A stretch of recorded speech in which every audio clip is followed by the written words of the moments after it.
Hi, I'm Verene, a curious explorer of the intricate landscape of the human mind and behaviors. And you're now listening to the Ink Thoughts podcast, where I unravel the mysteries behind the incongruous thoughts that pepper our everyday existence. Hello everyone, welcome back to another episode of Ink Thoughts podcast. Today I have my housemate Daisrree as my new guest. So, Daisrree, would you like to introduce yourself? Hi, so my name is Daisrree and I have been living together for about a year plus now. Yeah, so I was a student here at Nottingham Trent. I'm from Malaysia and I am currently finding my footing in life. I guess everyone at this age probably are doing Quarter life crisis. more or less the same thing. Quarter life crisis. Everyone goes through it. It's very normal, I think. Yeah, I feel like I'm some sort of like crazy or something. Like one day I'm like I'm so positive about my life. The next day I'm like, what am I doing here? Yeah, it's very much. It's not for the weak. Quarter life crisis is not for the weak. Every day is a mental game of chess. It's not fun. Some days is chill. Some days is spiraling, and that's okay. Yeah, I guess that's also why we wanted to talk about today's topic, because it's just life, and there's probably something big in a lot of people's life, which is about burnout. Yeah.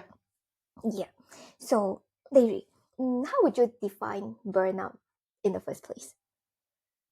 I think burnout was a term that was introduced to me when I was like 21 by one of my best friends. And I've never heard the word. She was like, "You're just burnt out." I was like, "Oh, what do you mean? I don't know what that means." I think how I define burnout is literally you are still moving but with no fuel. And I think it's a point where probably you shouldn't be moving, but you have to keep pushing. And I think burnout is something that you don't realize until you're probably, well, it depends if it's your first time burning out or your second time. And I think it happens again and again. But I think burnout is something that really, like, you only realize it when you're probably 40% into it. True. And then you're like, oh, this is burnout. So it's like, I think burnout is also very like survival mode.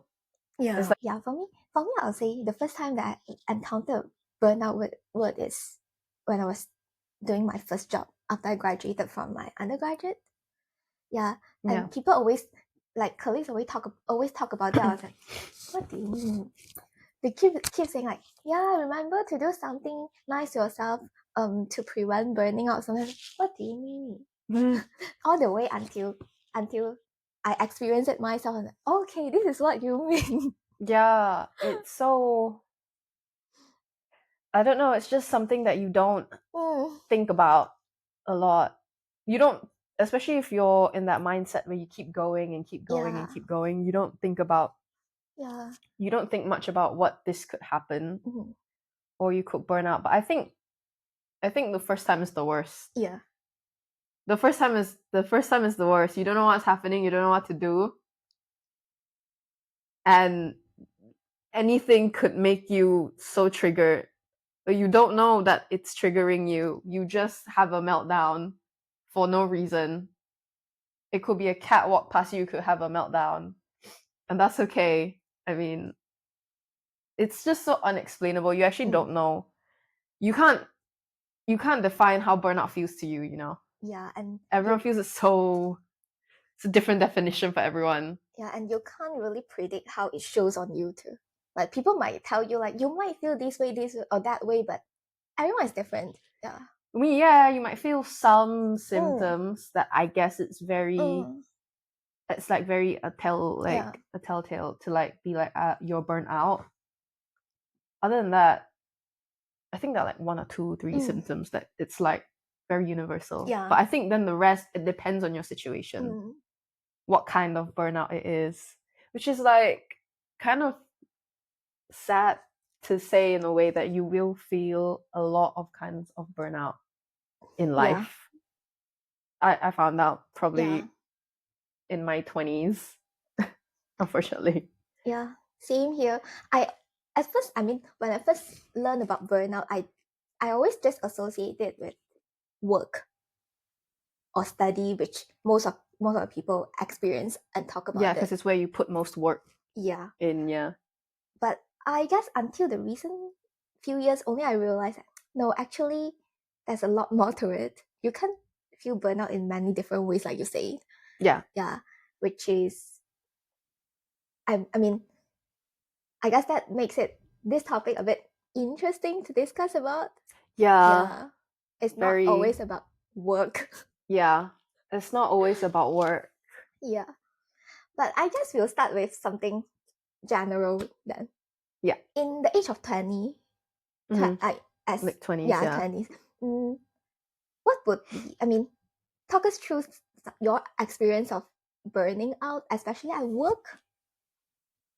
I think the first burnout I faced was at work, because I went to work I started at 20, but it was like the end of 20s anyways. I started at 20 or 21, somewhere there.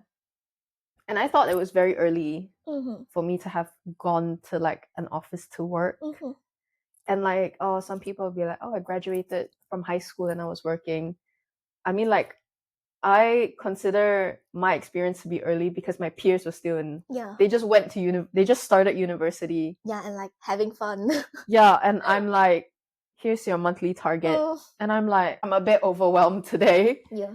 And then when I started to work, it was my first job, and I was very, very new. I was a junior marketing executive, and I was very new. I was literally a child when I started thinking about it. Like, to employ a 2021, not a bad move, but I was actually a kid. Because now when I look at someone who's 20 or 21, I'm like, you're literally a child.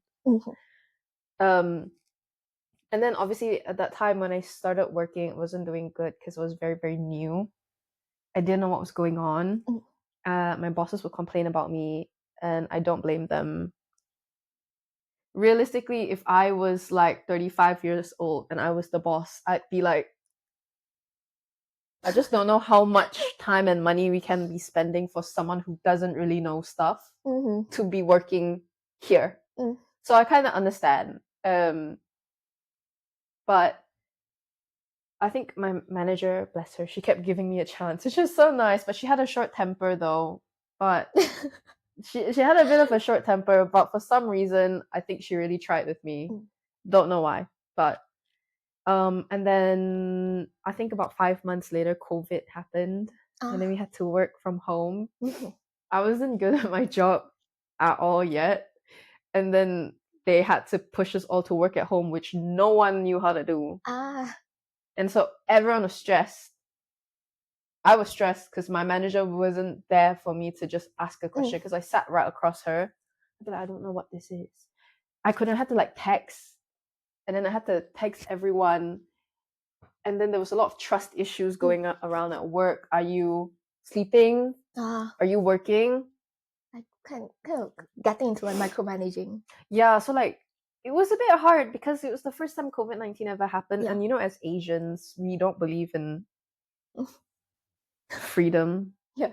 Like, to sum it up, we don't believe in freedom. We believe in control.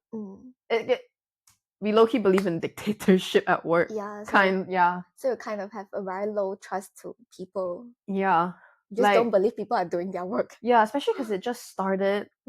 And it's a bit, even if people who know they have to work might not feel like they have to work because they're just at home, especially with ones that have wife and kids at home. And let's say the kid's like a child, you probably can expect them to really disturb their working day. And obviously me, I didn't know anything. I didn't do a specific launch nicely, and it was it was the biggest launch of the year because it was like a Raya, like a Eid collection, and I didn't do it well.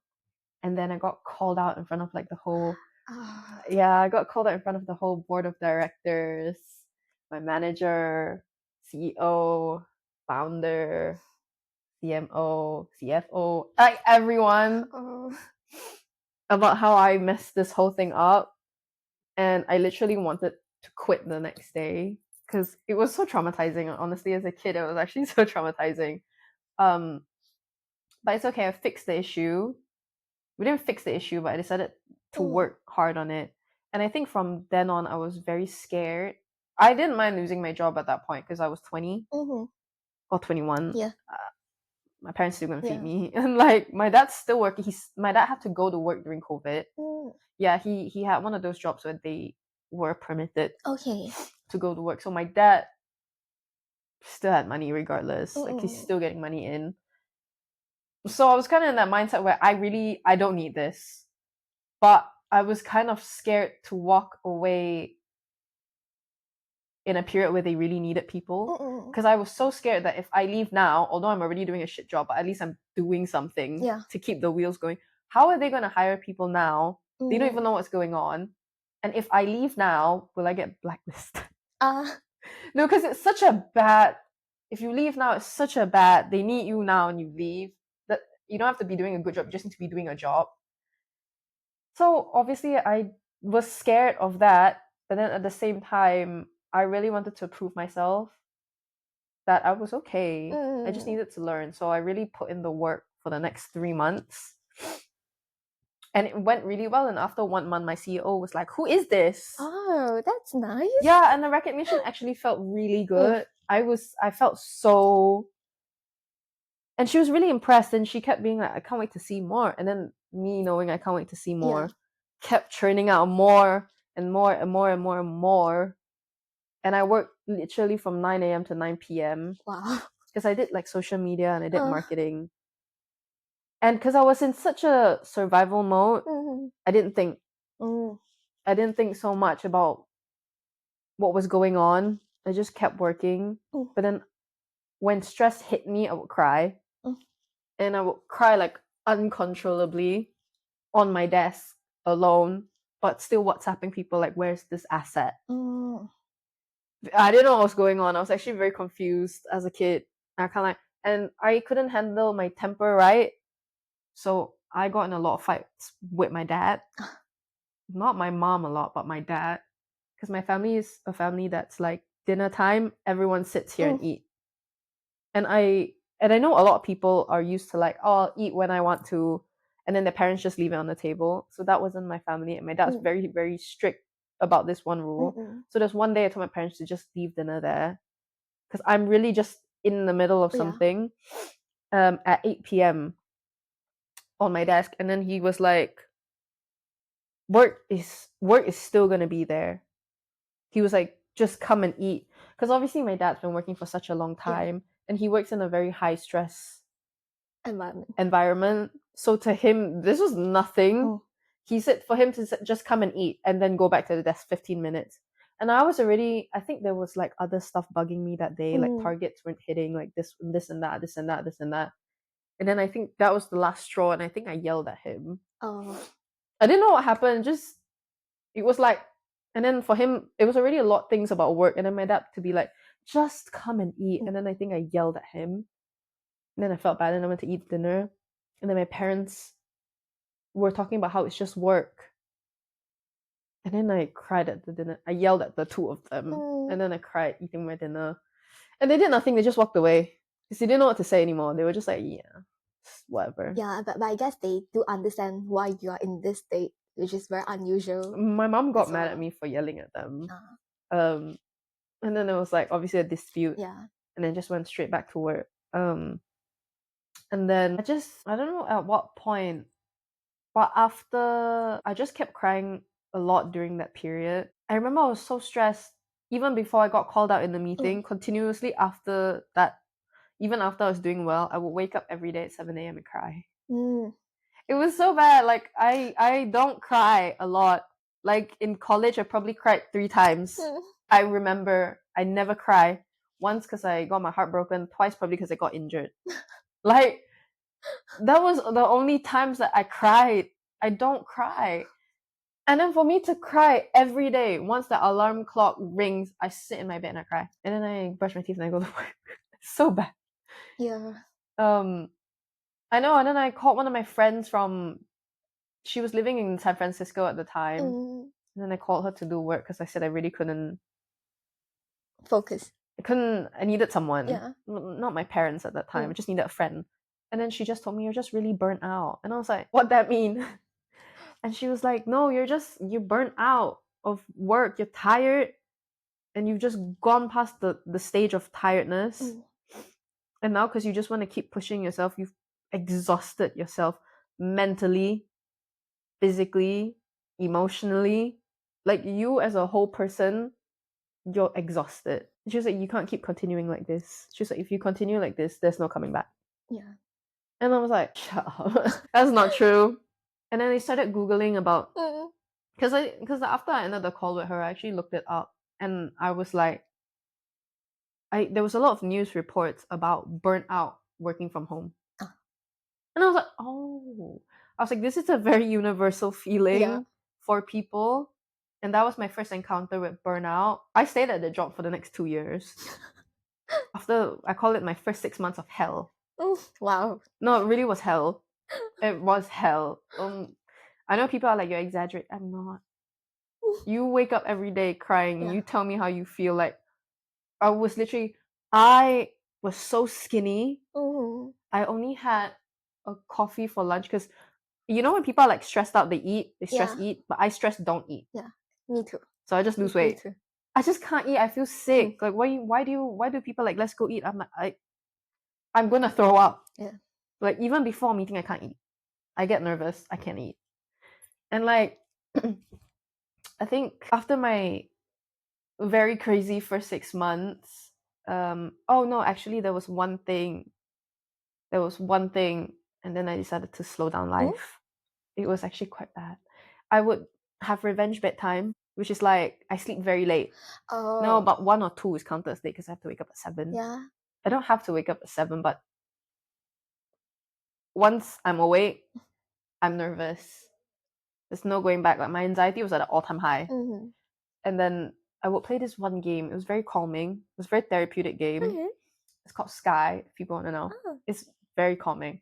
And then I would play that until like 2 a.m. from like 10 or 11 to 2 a.m., which is not good for my body. Yeah. Because I don't rest. Because like I go straight from working, then I play games, which is also kind of like thinking. Although it's like relaxing, but thinking.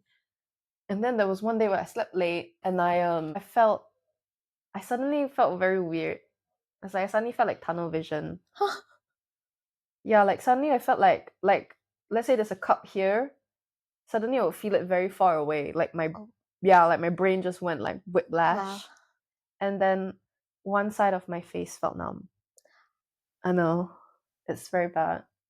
It was It was very, very, very that was the wake up call. That was the very much wake up call. It felt numb and it low-key felt like it fell. But after like a good 3-4 seconds it was finished. Like really quick, but I felt it. And luckily it's finished. Yeah. Imagine it continued. Oh my god. I went straight to sleep. That's so scary. I went straight to sleep. I was like, oh my god. And I was like, rest. And that's when I realized how important rest was. I told my mom and she was actually very nervous. Because she was like, you're 21. Why do you have that symptom? Like, you're not old. Yeah. So, yeah. And then from then on, I actually took my job. Because that was Raya finished. And then from then on, I took my job very, not relaxed, but I took my job more, I would finish on time. I would finish maybe an hour late.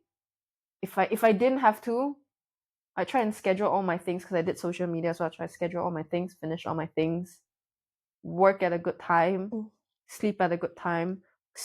Because COVID started getting better, I would call my friends a lot. So try not to work at night. I would call my friends.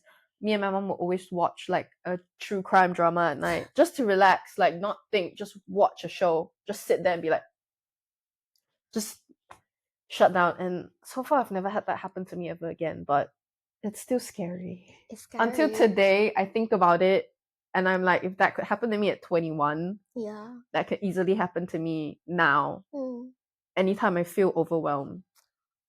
So that was my first story about burnout. Yeah, for me, I guess it's a bit different because my first job is about, I mean, it's in the mental health industry. That time I was working with refugees, so that was the first time I feel like, yeah, actually we are so privileged, Yeah. After I listened to all the stories, I guess that time, two things. First is the emotional part that got burned out because you're constantly absorbing all the negative stuff, and you constantly feel like you want to give them something. Yeah.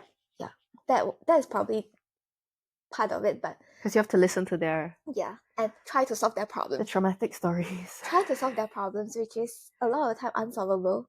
But you're like not God, but the last resort that they could turn to most of the time. Yeah. So you feel like you need to do something, although you probably know that you can't. But another part is actually how the management is handling us as the workers. I think after a few months of me working there, they started doing things a bit more. I mean, they kind of micromanage everyone. Like, you're never good enough. Imagine you're already put in everything that you could, and you feel like it is already probably not a very balanced in terms of the health. I mean, it's not very healthy. Like, you're burning yourself to there's just like no trust. But they still don't trust you. You are never good enough. That kind of feeling. And no matter how hard you work, how much stuff you got done, but they will always come out with something. Yeah, you haven't do this. But look at our list, like that long. Everything you want us to do all by ourselves. How is that possible? That was when, after a few months in, I started feeling like, oh no, that's too much. But it's funny, and the point that I started noticing I'm really burnt out was it actually happened more than once. Once was with my friends, once was with my colleagues. So we are talking about something funny, then we laugh very, very hard. At the point that I laughed so hard, I burst into tears. Then everyone was so shocked. Oh no. That looked really bad, but that was when I noticed, oh no, it's not going too well. That was it's a wake-up call. It's all a wake-up call. But afterwards after I noticed that I try to be more mindful about what I usually do. I know that time I was really, really enjoying aerial yoga and Pilates. So although I've been doing it for years, but that time onwards, I'm like, you know what? I have to make this like super regular. Although I went on a regular basis, but that time I was like, I want to enjoy it. I don't think about any work related stuff during that 1 hour. I just fully immerse myself in the joy of doing it, have fun. I guess having that mindfulness mindset shift kind of helped me that time. But that time, people kind of asked like, you sure you don't want to leave your job? But that time I was like, I kind of feel attached to my patients, as in I know they need help, and I don't think you can randomly find someone that's true that fast. So that time, some people might say, no, you probably don't need to work that hard or something. It's someone else's life, and but you just don't feel like you want to do it, because your job is that you in a way you care for them, which is a bit hard to separate that, whether you can help them to what extent, because you feel like you want to help them fully, but there are always limitations, which sounds very bad. But you still need to learn where's the line. Yeah. All right. Then I guess that's the work part for us then. Do you still have anything? Yeah, okay. Okay, now the more interesting part, which is about social and relationship. To be honest, I don't really think I have much about this, but I believe you probably have a lot of interesting stuff. I think how burnout affects your social and relationships. I'll talk more about my friends and family in the matter. When I was burnt out at the time, I relied on my friends a lot, which in then made them feel like they were kind of responsible for how I felt. No, because I was really close to one guy, one of my guy friends, Josh, and one of my other friends, Esther. And then I think one of them, I would always reach out to them. And then when they couldn't be there for me, I think I would get a bit annoyed. I'd be like, wow, you guys just don't understand. Because they're like students. So I was like, what else do you guys have going on? I just need you guys. I need you guys now. And then I think that kind of like, I think that short temper and that very burnt out mindset kind of bled into the friendship a bit, which I need to understand that this burnout is a whole separate entity from work, from me as a person, and from my friends. And unfortunately, I can only associate this burnout with work, but nothing else. And I should not let it taint anything else. With my relationship, my parents as well, I think it did significant damage there. Because it was work from home. So it was very much, we were so different. So my parents would never understand. But then again, my friends won't understand as well. But they're there for me in a nicer way. But my parents are not to say not there for me. They are there, but they don't get it. They would just say, this is how it is. You know, this is how work life is. And I'm like, I'm 21. I'm 22. Like, you have already forgot what you felt like at this age to be telling me that it's okay. It's not okay. And I kept trying to make them understand. Until this day, sometimes I bring up about how I was burnt out, how that was kind of traumatizing. My mom would just say, move on. And I'm like, girl, what do you think I'm trying? I'm trying. I think burnout does significantly affect your relationship, even like my personal relationships, you know, like with a partner especially as well. It gets to a point where like you're so burnt out, and if you have someone there, like how my friend was there and how my partner was there in a way, you tend to rely on them maybe a bit too much, but then you don't know that you're burnt out. You don't know that you're doing that. You just think it's a bad day, I have comfort. And then the next day is also a bad day, and then you have comfort. And then you constantly tend to have bad days, and they're still constantly there. But then you don't understand that them being constantly there might actually kind of give them secondhand trauma in a way that kind of like burns them out from you as well. Because then it sounds so weird to say, but like burnout can severely affect your personality. I think I was really fun before I got burnt out. Like, I generally do think I was so fun before being burnt out the first time and the second time, which was this year. And I think it was actually so fun and more outgoing. And I think the burnout before altered my personality and I became more mature, which is actually good. It's not like a bad thing, but I felt like I matured a lot. But this burnout this year, which was more of like life burnout, I can't even put it on one thing anymore. It's just life. I really am burnout, trying to look for a new job, not wanting to do marketing anymore. I don't know. Question mark. Personal fashion style change. You don't, half your wardrobe isn't what you want anymore. And as someone who likes fashion, then suddenly you don't know yourself. I work in a job to pay my rent, which is not a bad job, but I could not have done it for more than 1 year. Bartending, please. Oh my gosh.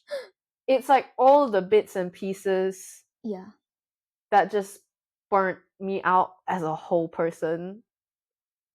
I think being so close to 2 jobs and then not getting it, one getting it and then and then it got taken away. Yeah. And then it just makes you feel like you've done so much for you to get nothing. Yeah. Which really then just burns you out. Because you're like, I've really put all my energy into this for it to not work. And then obviously, and if you have someone there for you all the time, they can always support you, but until the point where it sounds weird to say, but like nobody likes to be around someone who's not depressed, but like gloomy, like constantly being so negative. Because I was, and I didn't know, but honestly I felt so negative because not like things were looking positive.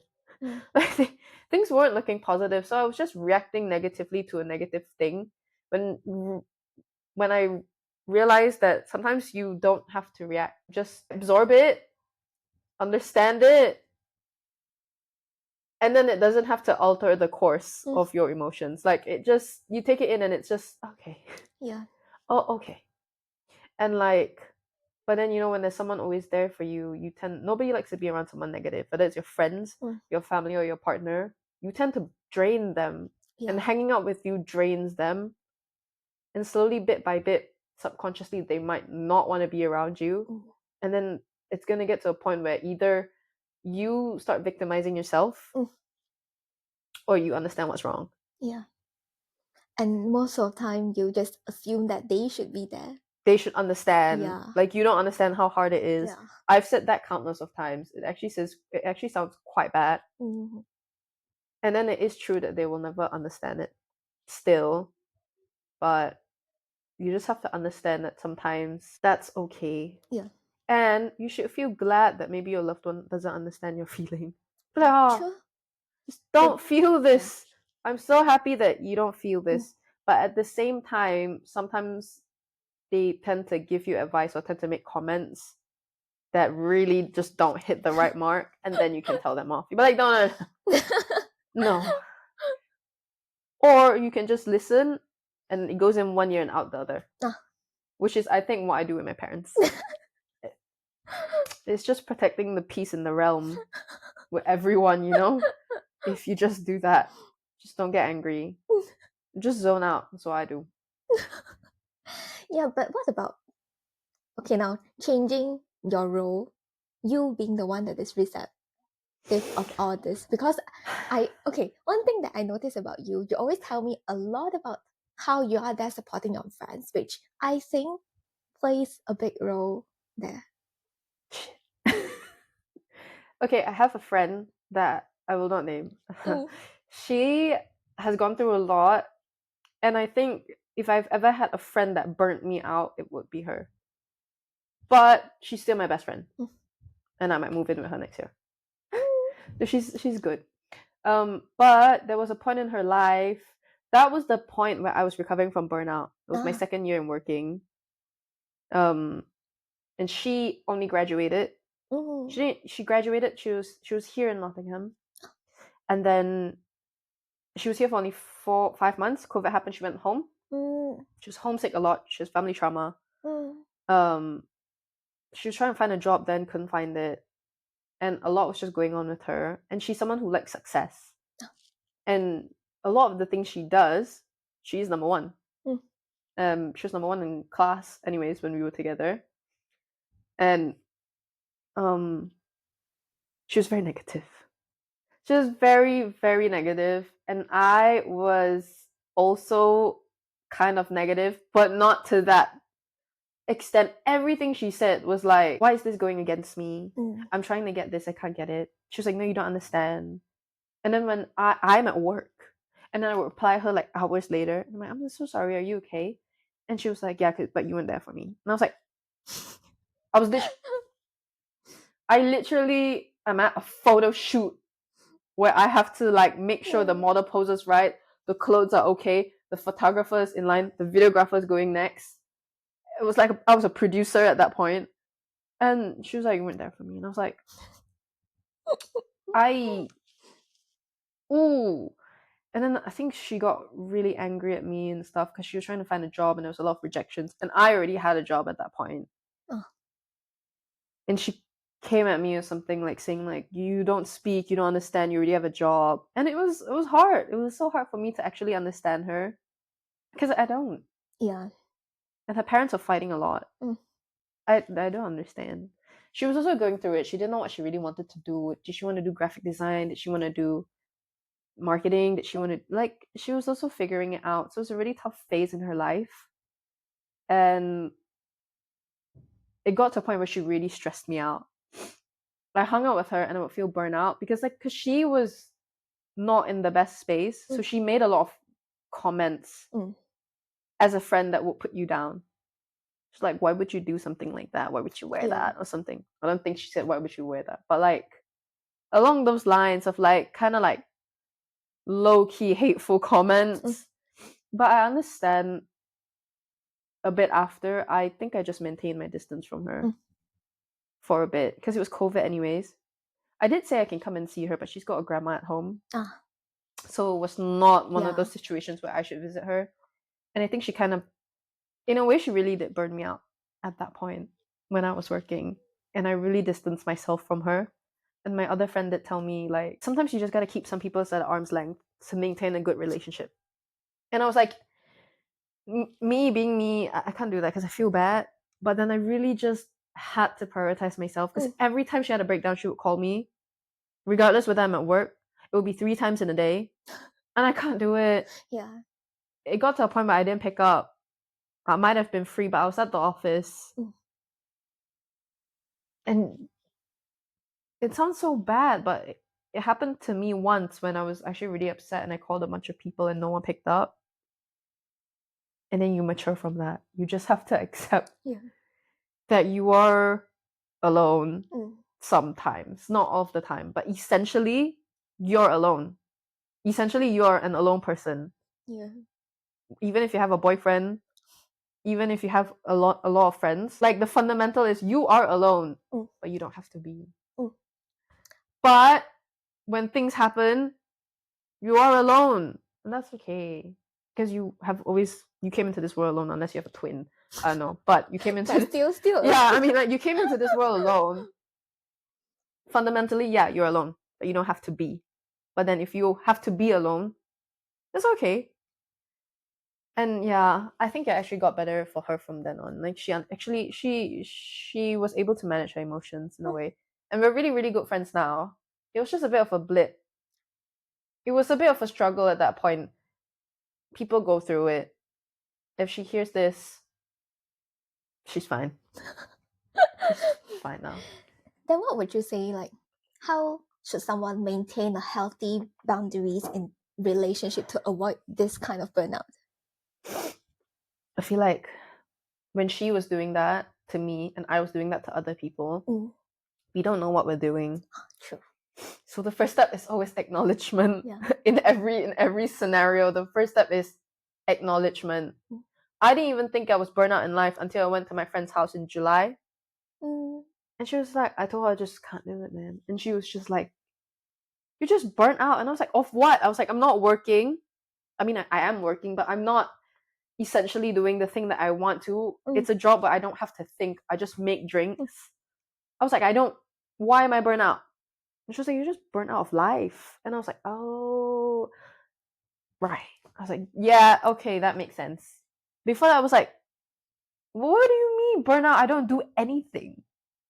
I even think I'm lazy sometimes. Like, and she was like, that's all a product of being burnt out. Just lazy. Because you can't do anything. You're like in that freeze when you can. She's like, you work a lot. Even if it's a bar job, you socialize with people. Yeah. And that takes up a lot. And you work physically. Your body is exhausted. And especially all of this are not what you intentionally want to do. Yeah. You're forced to. Yeah. So, and she was like, on top of that, you do sports, something you like, at least. You try and have a social life, and then you try to apply a bunch of jobs where you keep getting rejections, which literally just deteriorates you every time you get one.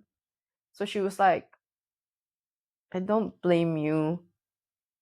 And she was like, and it's okay. And I was like, but why can't I be like those people that just hustle? Like, but why? Because I used to be like that. Like, why can't I do it?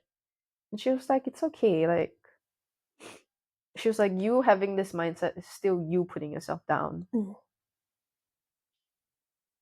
She was like, it's good to have some discipline, but at the same time, like, you just, I think one of my other friends that I'm also quite close with, he told me, he said the first step is to just be kind to yourself in what you say. Yeah. He was like, I think that's where you can start. Yeah. At least. A lot of the time, we say something so harsh to ourselves that we will never say to our friends. But Yeah. actually, we should treat ourselves in a kind way too. Yeah, maybe the first thing that you should sometimes, well, you probably won't be reflecting this every day, but once in a while, should think about like whether you are treating yourself in a kind enough way. Yeah. Yeah. Yeah. So I think in that situation where there is another person involved, whether a friend or partner or parent or even a colleague, like how to not. I know a lot of people struggle with like, oh, I don't want to tell people because I don't want to be a burden. But then it's not that. I feel like you shouldn't feel like that you're a burden to people that you love and love you. Um, I mean, overstepping is another thing.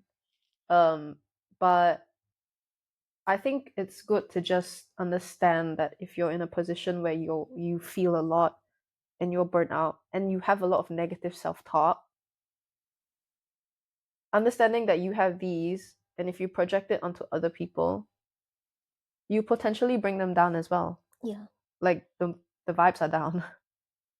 But you don't want that. But you can't expect them to always have up vibes for you because that's not how it works. Even if they always seem okay with listening to it, you should always just, I think, yes, be mindful when you if you start to realize, great.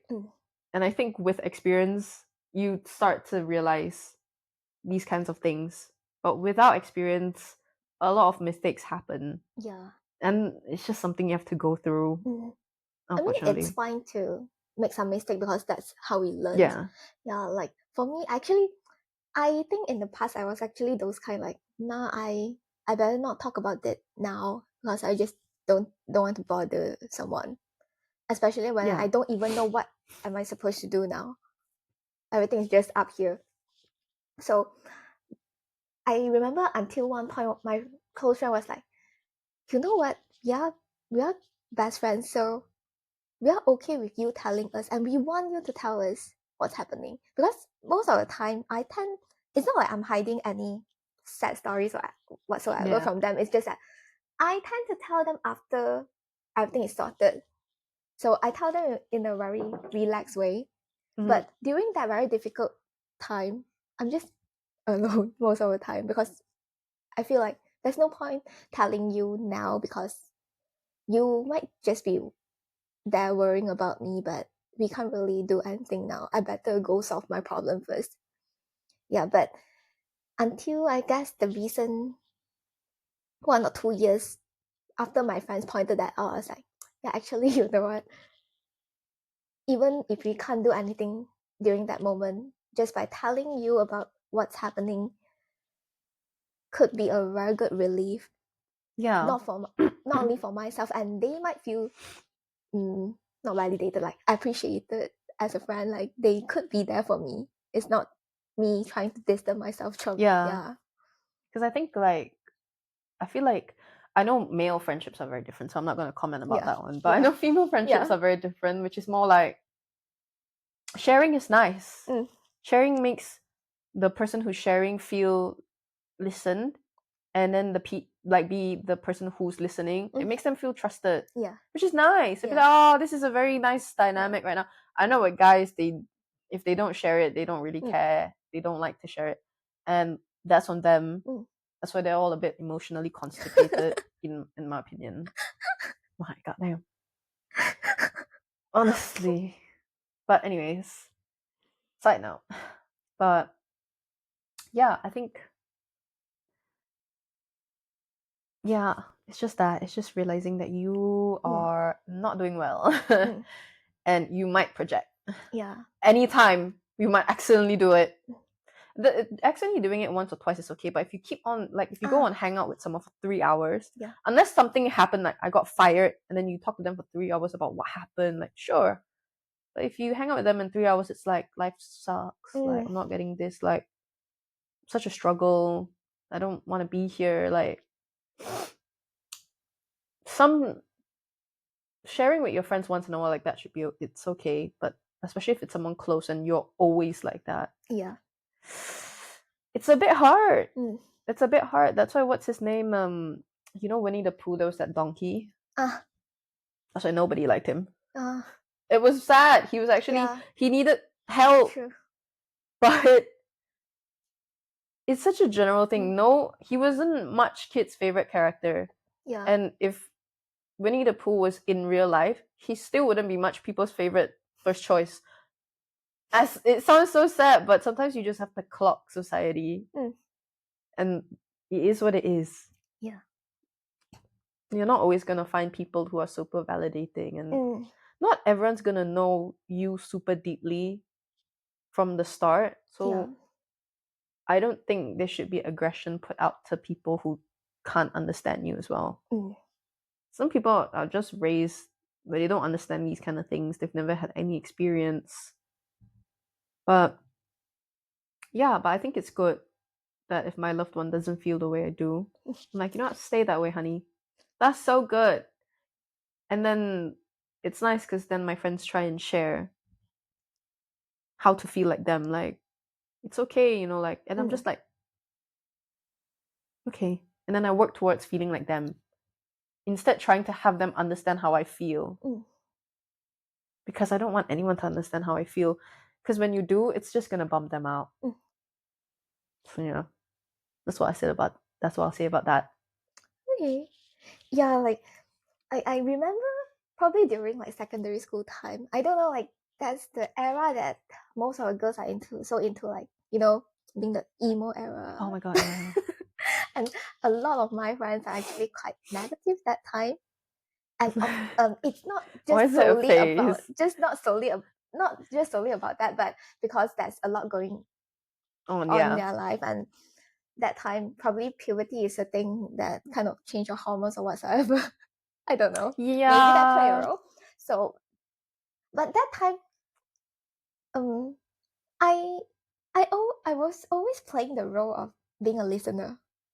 I don't know why, but I never really felt burnout. Although sometimes I might I might start feeling a bit like, it's this again. But most of the time, I'm okay with it.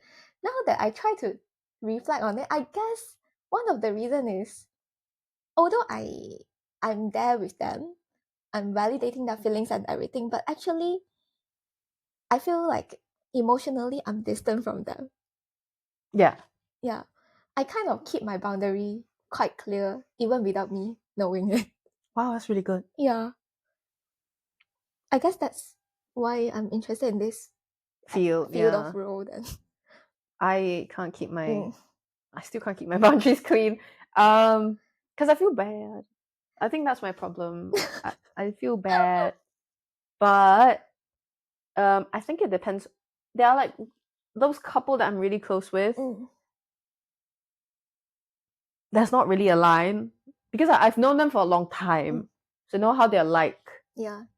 And I think mentally I'm quite durable. Doesn't mean I have to take on so much, and I don't. But I don't think a lot of things really trigger me. Work thing used to trigger me back then when someone would mention work, and I would talk about work and I'll cry. But now I think I've actually moved on from it. I've healed from. I've not healed. I've not healed. I don't want to use that word, but I have moved on. I can talk about it now, and I laugh. Like back then, 2 years ago, I spoke about it, and I would still get like. And my mom was like, "Huh? Still haven't moved on from it?" And I'm like, "Bro, And I'm like, when was the last time you worked? 1999? Don't even talk, woman. Sorry, but like, it's so different to comment about the working landscape now. Come on, like, but I think, I think one thing that me and you had difference was my workplace actually suddenly became very mental health aware. Ah, Yeah, so if I had a lot on my list, they would say okay. okay. Yeah, I know. Actually, at some point they actually did pretty well. Yeah, No, they actually, I can't lie, they did. that's nice. They did very well because they would keep adding things to my plate, and I would just tell her, no, cannot. And I was like, oh, this. Which one you want first? And they'd be like, can't you just squeeze? I was like, no. They're like, I can, but I'd have to work through the night. And they're like, no, mind, we'll take it out. Because they really want to promote people not to work at night. Because you can see who's on the spreadsheet at night. And they didn't want that. They just didn't want that happening with the staff because they knew about burnout, which is really great. And they didn't want staff getting burnout because they need staff ready to go every day. And then I think it happened where like people got upset about this and that, and that people started doing work slow. So from then on, they learned. They were like, no, you gotta keep them happy at all time. And every Friday would like they would give food or something like that, and we would all watch movie together in the hall for like 2 hours in a day. It's nice. Yeah, basically no work, but still get everything done in the week. But it would make me okay. I would work extra. Yeah. To make up the time I went to watch the movie with all of them. Like we would just have movie in our hall, which was so nice. So I think one thing over there was a bit different. But anyways, that was a different topic. Oopsies. But I think in terms of boundaries, I don't wanna tell people that I'm that friend that's, I think I said that last time. Oh, I'm always that person that's there for everyone because I didn't have any problems. And then I used to complain how life was boring because I didn't have any issues. Now I can't catch a break. Like, just be careful what you wish for. Yeah. Like, but I used to be that friend that was there for everyone, and then I gave a lot of people a lot of advice. And then I don't think my advice was bad, but how people interpret advice is very different. So it might have been good advice in my brain, but how people interpret and took action on it was very different. And then somehow you were responsible for it. So I think from then on, I actually I listened and I was like, oh, and then they don't say anything. Like, yeah, I mean, sometimes people just want someone to listen. Yeah. I think that's me most of the time. I think I just want someone to go, oh, that's so sad. Yeah. That's it. But then when they start, maybe you could, I'm like,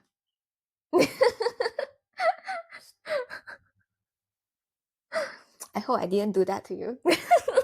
No, I mean, like, there's some things that are okay.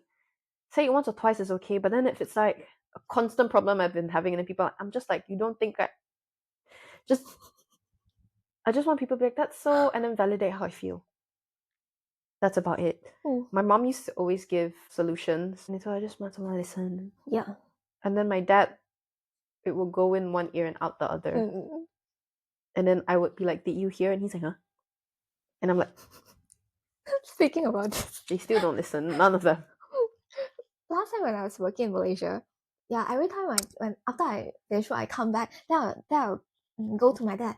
Then I tell you today what happened, blah, blah, blah, blah. It's the same. then it's like, then he'll be there looking at his phone. Then I was like, are you listening to me? It's the exact same. It's the exact same thing. Sometimes he doesn't even say huh. Sometimes he's like, huh? And I'm like, and I finish a whole story. Yeah. The worst part is like when we're eating dinner and then the TV is on and I'm speaking to the both of them, and this whole time my dad was looking at the TV. They can't multitask, man. I've realized. Okay. Oh yeah, just now you mentioned about, burnout just by life itself. Yeah. Like now, like in our 20s, especially in our 20s, like people keep saying, you need to work hard. This when you need to work hard. You need to get this, and that done as early as possible. Story time. This is pain. This is my pain. I think I ended up working at I did SPM. I did high school, college, marketing executive, and then uni, and then now I'm restarting. So my timeline is already a bit confusing. I think. Sorry, what's the question again? It was burnout, and then you need to achieve this by this, like, and in people, correlation. Yeah, like personal growth is something that people keep talking about. I'm someone who really likes to work. And people are like, oh, you're a workaholic. And I was like, I've never seen it that way. But I like to achieve things. I like to have a goal to work towards. I like to stress. I like to feel stress. Like a performance stress. Yeah. Not like a... Like that optimum level of stress. Yeah, you know, like the good level of stress where you want to perform. Yes. And then like, I like that kind of stress, like from work. I like hitting targets. I like having quite a big task or a long list of tasks and being able to finish them in a day. But I don't take on more than I can handle. I don't usually do that. And then I think it really put me in like coming here during uni, I really was able to heal from my burnout when I was in my uni years, because I listened to because when I came here, I could restart everything. I didn't live with my parents. I lived alone. I like to make avocado toast, all of that. I would wake up early in the morning, even when I didn't have to. Wake up at 7 on Sunday, just because I like to watch the sunrise. That's nice. I was that girl. And then I would make breakfast, and I love breakfast. Favorite meal of the day. Yes, I agree. And then I will put on like meditation music when I eat breakfast in the morning with sunset. And then I do Sunset. sunrise. And then I did skincare. And it just felt so good. And that's when I healed. Or walk the streets listening to music, basically dancing. Like, it was such a good era for me. I was just happy. It was like 2 degrees outside. I'd be my puffer and my scarf. I'd be like down the street with music. And it was such a good time. And then I graduated, and obviously I got first in class. I got first in class, and I was like, oh my god, so slay. Congratulations. And then, I know, but did it get me anywhere? That's a different story. And then kind of expecting that I had 2 years of experience, maybe that would go somewhere. And then obviously the visa situation in the UK is messy. So everyone keeps trying to tell me it's not you, it's the situation, and it makes it a lot challenging. So it's something that's out of your control, which then it really hit me personally, because why are people who are not better than me, not to gas myself up, but I know for a fact that they are not better than me, get a job? And sometimes it just goes down to a bit of a luck thing. There's things that are out of my control at this point. It was just not meant to be, I guess. Which is something I really struggle with. And then I would try and... There was a time where I put out a lot of job applications. And then had a few interviews actually. But the salary was so bad. But I was still willing to go for it, like 19K a year. Oh. For project assistant, when I literally was basically a producer at home. Like, come on. Don't. And then I don't know, there were a lot of... I just felt like some job rejections were just didn't make sense to me. And then it really just made me more in my head that I'm like, why? Yeah. Because I'm someone that asks a lot of questions. That's why I decided to do like a master's to find out why. So everything that happens by why? And I always had to know the answer. And even if the answer was stupid, it would piss me off. Like, I would categorize it as a stupid answer. Like this one woman that I applied for a buying admin assistant. For context, there's a buyer's assistant, and a buyer's admin assistant. So you do admin work, you pick up the stuff. And my feedback was, you don't know, you know so much about being a buyer. It's great. Like you got extensive knowledge about being a buyer, but not enough to be an admin assistant. And I was like, what do you mean? I categorized that as a stupid answer. What do Just you say mean? you didn't want me. Yeah. What do you mean? I didn't know how to fetch mail. I should have said that to her. I don't even care. They're just a fast fashion You brand. can't photocopy stuff. Yeah, and then on their website they were like, "Don't worry, we don't go ghost." They went ghost on me for 3 months after my That's interview. bad. After my interview, and I've moved on.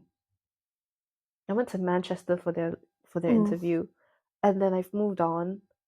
For them to call me 3 months later to tell me that I didn't get the job, which I already know, and this is what they tell me.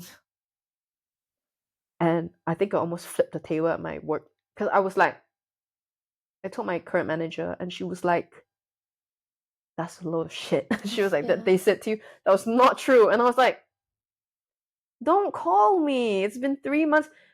I've moved on. Don't even say anything. Like I'm just a number for you to close case right now. Like you're so shit, really." I'm fighting the urge not to expose them the brand name right now. But anyways, local fast fashion guys online.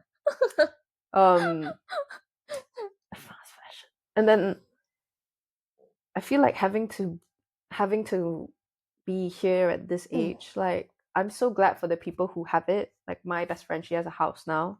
Slay Queen. I'm so proud of her. But then again, I was like, I wish I was. I told her I'm so jealous of you. I was like, I wish I was you. And she was like, I don't. I wish I was you. And I was like, me? I was like, girl, I pour drinks for people.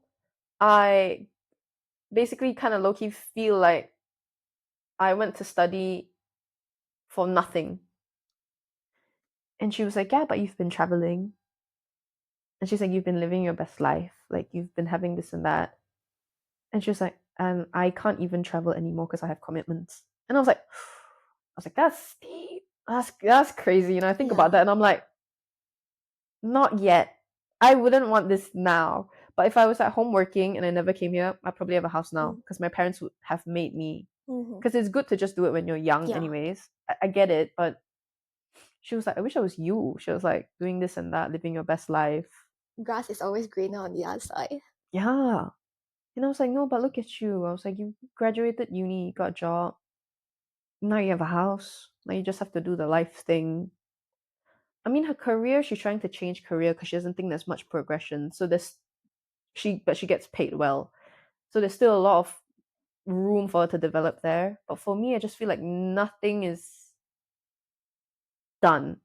And then when I go back for like Chinese New Year, it's like, what are you doing now? And I'm like, finding my way. And I'm the one that's like went to overseas and like got a good grade. I'm literally the most highest educated right now in my family with a master's. But I'm not doing shit. So it makes me feel a bit like I've low-key failed. I failed at something, but I can't say what. Which is like, I know everyone is like, you go at your own time. It's such a universal thing. Everyone says go at your own time, go at your own time. But to be in that situation where you have to really tell yourself go at your own time is so not it's kind of like, but I want to go now. Yeah. Like I really want to go now. I know I told my mom, I was like, I want to be that working girl so bad, like working again 9 a.m. to 9 p.m., working a side hustle, working this and that. But that life didn't choose me. So unfortunately, I'll go and enjoy it. Which is not what I want to do, but I guess I'll go and enjoy life. Yeah. And my mom was like, maybe because you're always that person that you always want to do. That's what you've always been doing. You work and you do. You go to uni, you do. Because that's how I got a good grade, obviously, because I was like very constant about it. And I was working part-time as well. And she was like, maybe the universe actually just wanted you to go and see things. Like that was meant for you. It was because if you had a job now, probably wouldn't have traveled or anything. Because knowing me, I would be very locked in.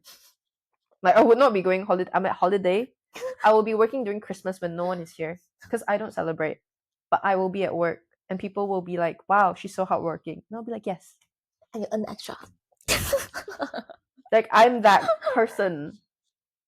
And my mom was like, maybe this is the point you needed to really slow down. Like, they forced you to slow down. And I was like, but don't you feel a bit weird that I'm your child and I didn't do anything? Goddamn. And she's just like, I mean, you're 25, 26 next year. She's like, I might start to get a bit worried in a bit. But so far, it's still okay. She was like, it's okay. Don't stress yourself out. Because obviously, a lot of things are going to change for me next year, like moving home. So I think a lot of things will change for me, anyways. At least there's a change. So I still try not to work towards that because that what you have to achieve because I think it will burn me out. I just try and relax, I guess. Just buy a new duvet set and relax. It's really nice. That's my kind of duvet set. Like, just relax, I guess. Easier said than done, though. Yeah. Until recently, only I've noticed like, yeah, actually you can't just burn out from life itself.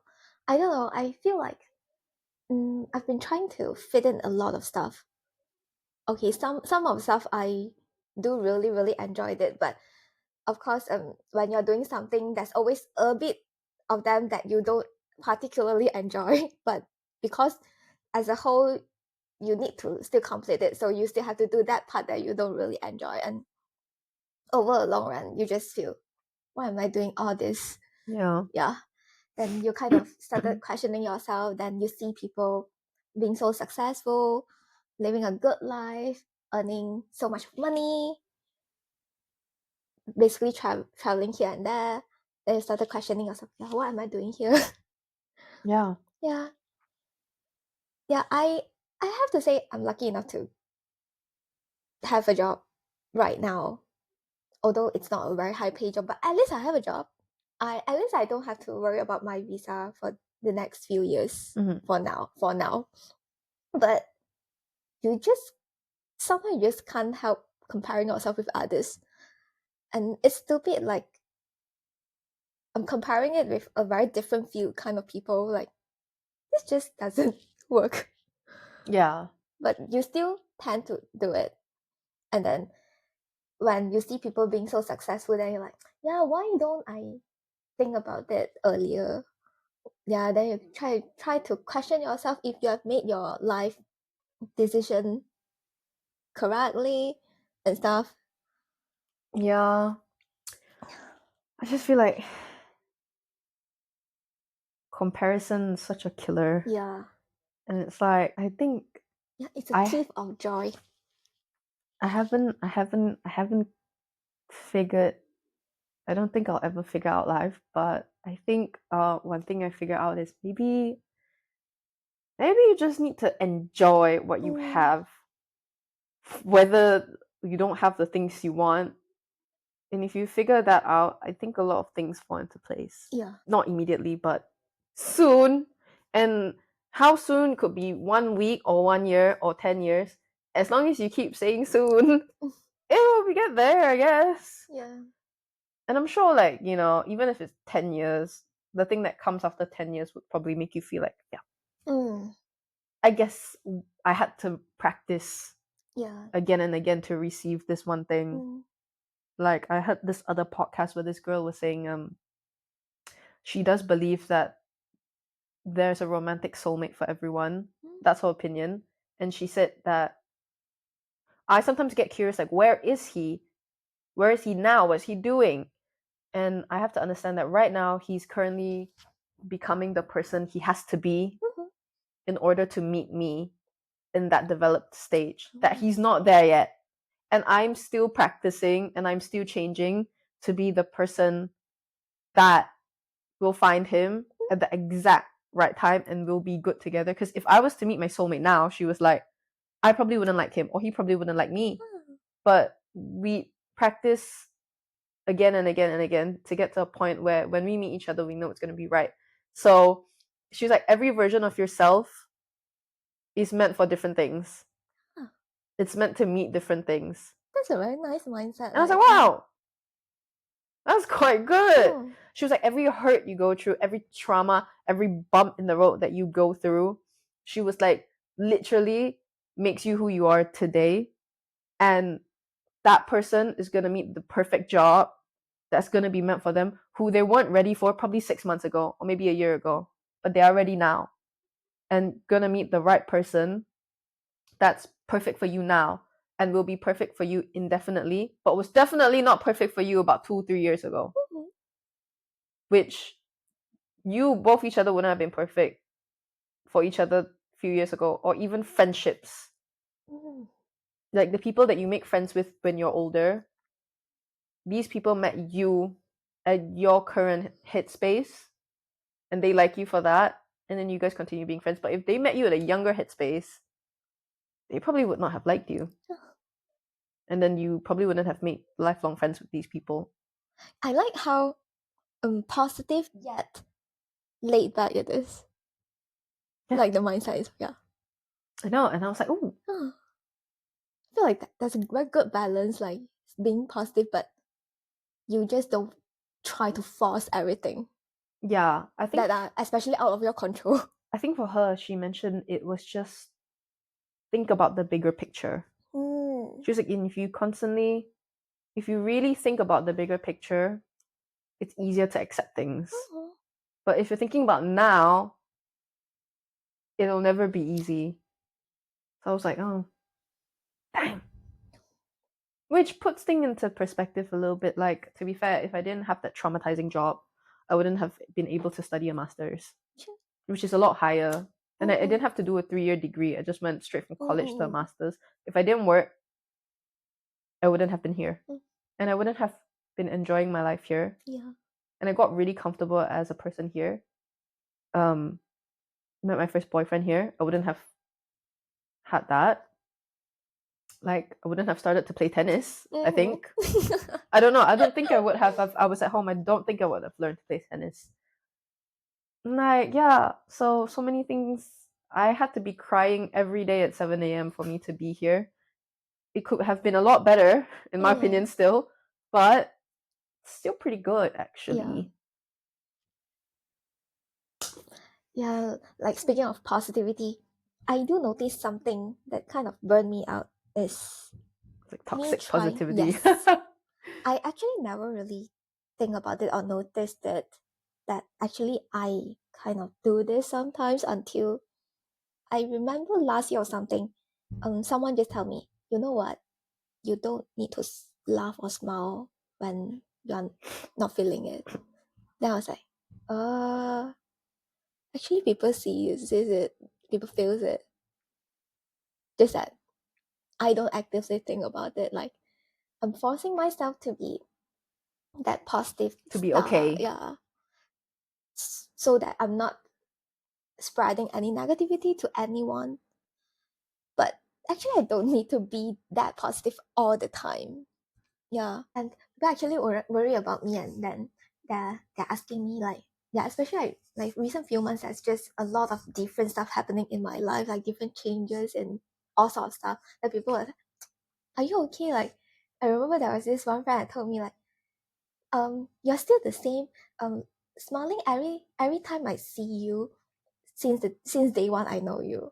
And I was like, oh, I actually didn't even notice it myself until the friend pointed out. I was like, okay, yeah, maybe it is okay for myself to accept that negativity is okay sometimes. It's part of the personal growth as well. It's part of life. Yeah. You need to have good and bad. Yeah.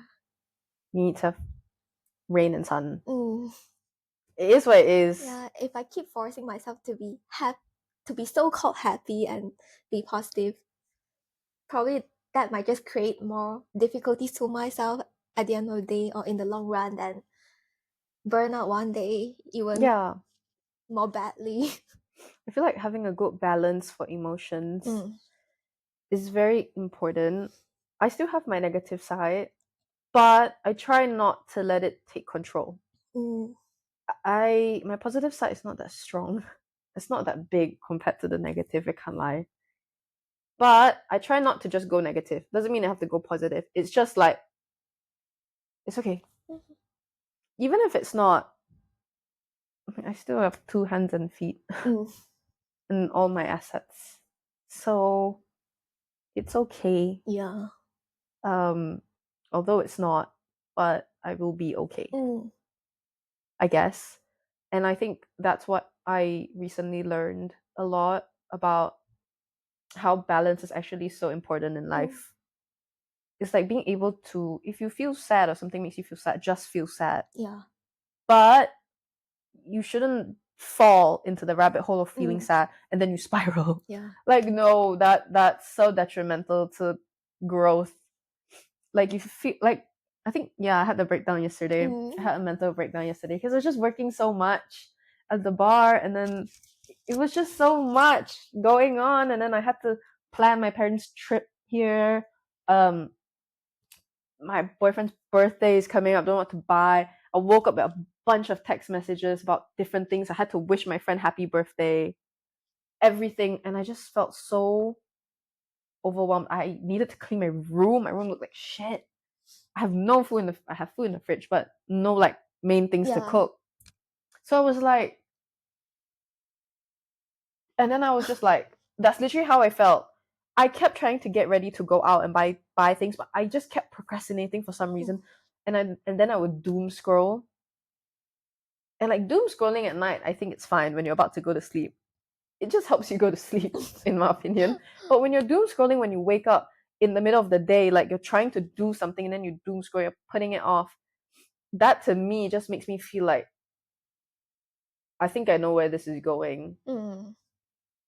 It's very like a burnt out, maybe like a minor burnout symptom where it's like I'm letting myself sink into something and I just feel like I'm freezing and I just didn't want to feel like that. And then I didn't want to feel like that. So I was like, get up, change, and go out. And then I just felt so upset because I was like, I can't. It was like, I really couldn't do it. It's like my body was really rejecting getting up. And it was just sat in that mess that was my room. And then I was like, oh, don't cry. Because I was like, don't cry because like, why are you crying? Like that was what I was telling myself. Then I was like, you know what? I will cry. I will cry right now. And I will just let it out. I don't know what it is, but I feel like it's there. So I will just cry. And I texted one of my friends. I was okay if she didn't reply. I knew I was just gonna cry for a while and then get up. I called one of my friends and she was there, which was great of her. She was there. I told her how I felt. I told her I would feel really burnt out from work, socializing, doing this and that, doing this and that. And she was very comforting. She was like, you don't have to do everything. She was like, just order takeout if you want now. Just eat at home. She's like, I know it's money, but you just gotta spend that £10 and just order from Deliveroo.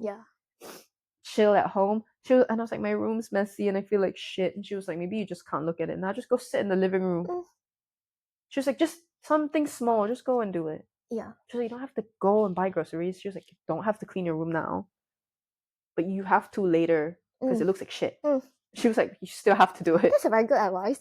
Yeah, she was so nice. She was like, it looks like shit, so you still have to clean it. It's not something, just put it off. Put it off now, but you still have to do it today or tomorrow, like on your off days.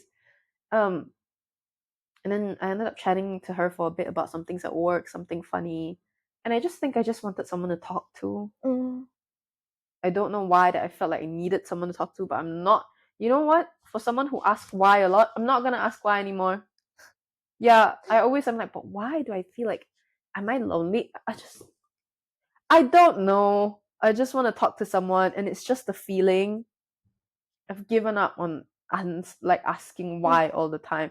I mean, yeah, some things I'll still ask. Oh, why did I behave like that? Like, oh, but then like in this scenario, maybe I just wanted to talk to someone. Yeah. Like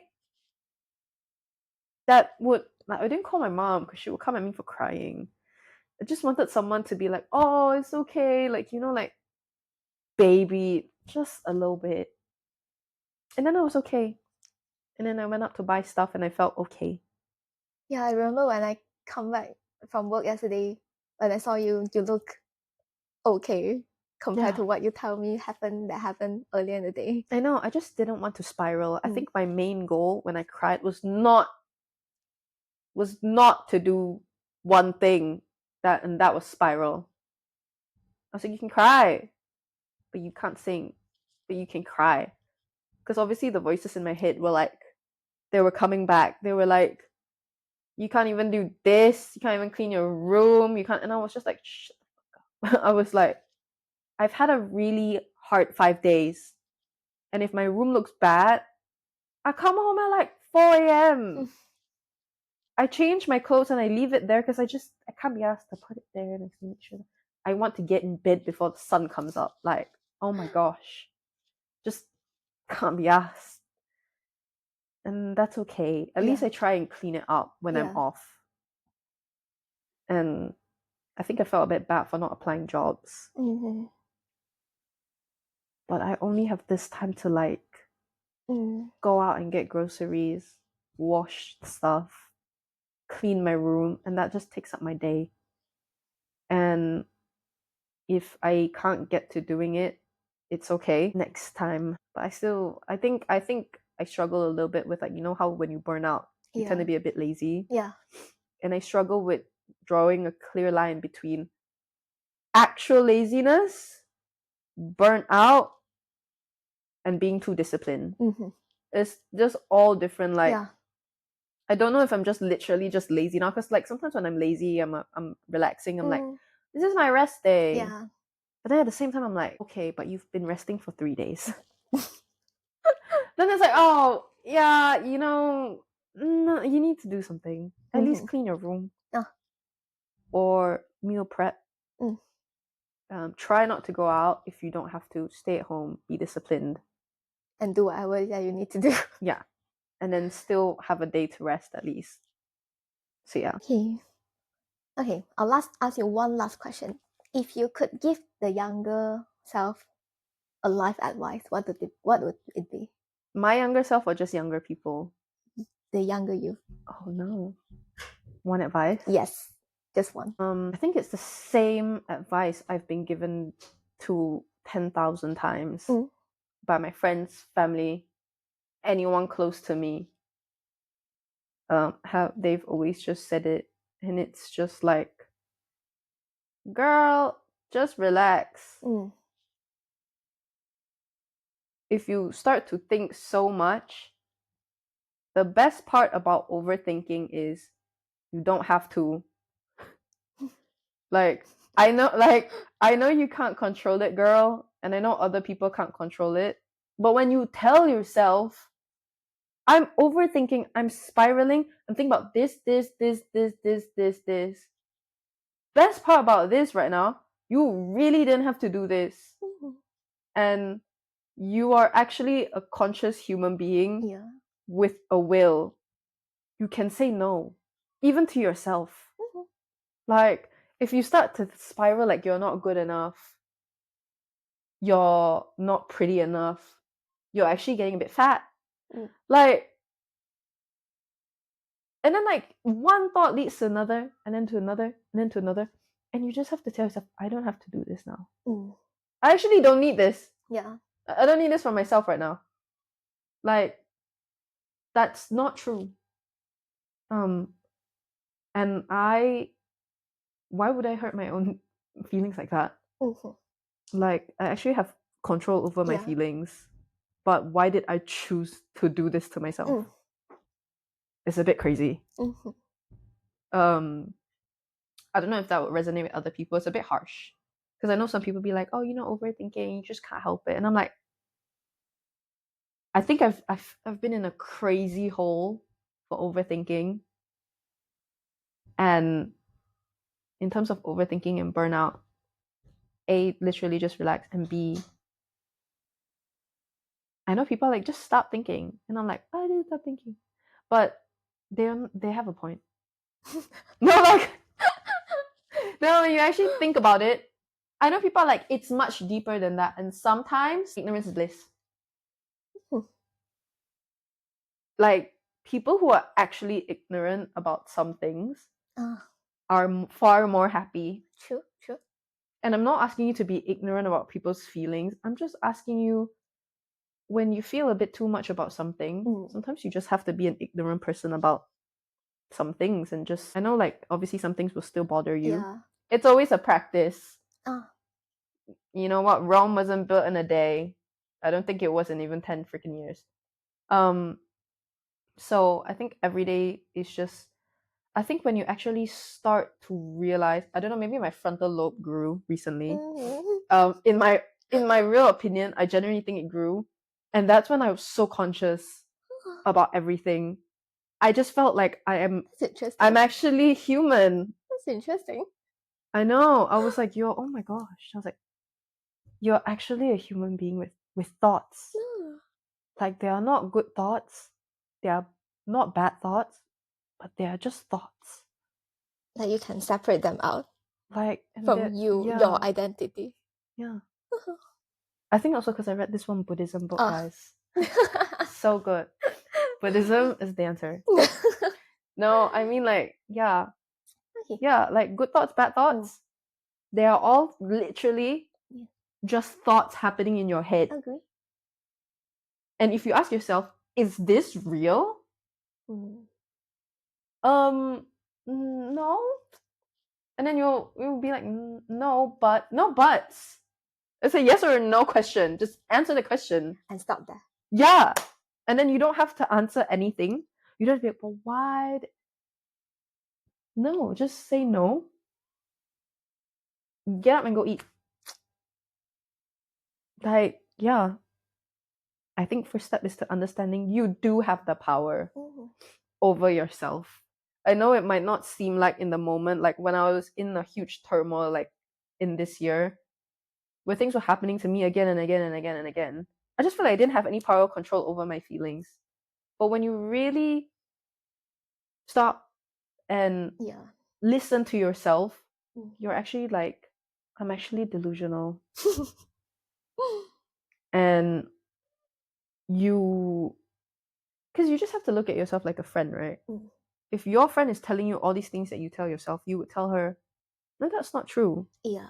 Like, why do you see yourself like that? Things are not perfect, but that doesn't mean that you're shit. And if you tell that to yourself, because if your friends are overthinker, they don't have the power over their thoughts, but you have power with what you say to affect their thoughts. But you can always try and do that to yourself. Yeah, true. Like, you're a human being. You are conscious of your thoughts.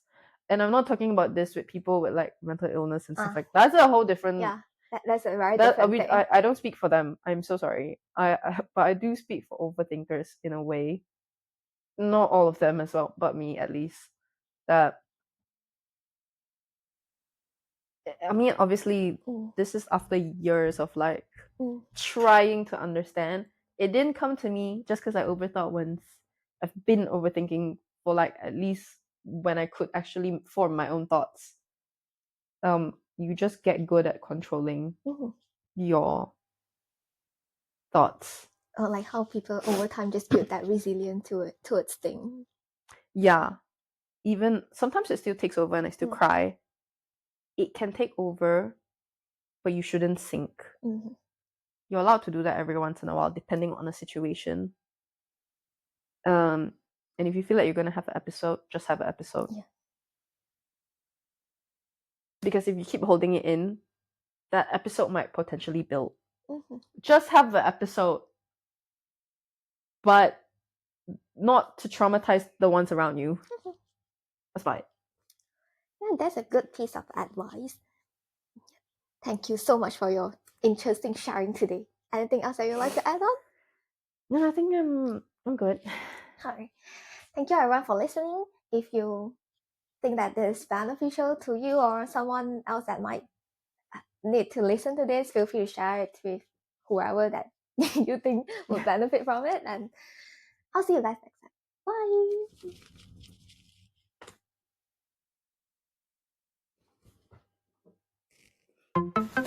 Thank you for listening to this episode of the podcast. If you enjoyed it, do like and share it with your friends and family and drop me a comment on YouTube. If you're on Apple Podcasts, please leave me a review. If you're on Spotify, please rate my show.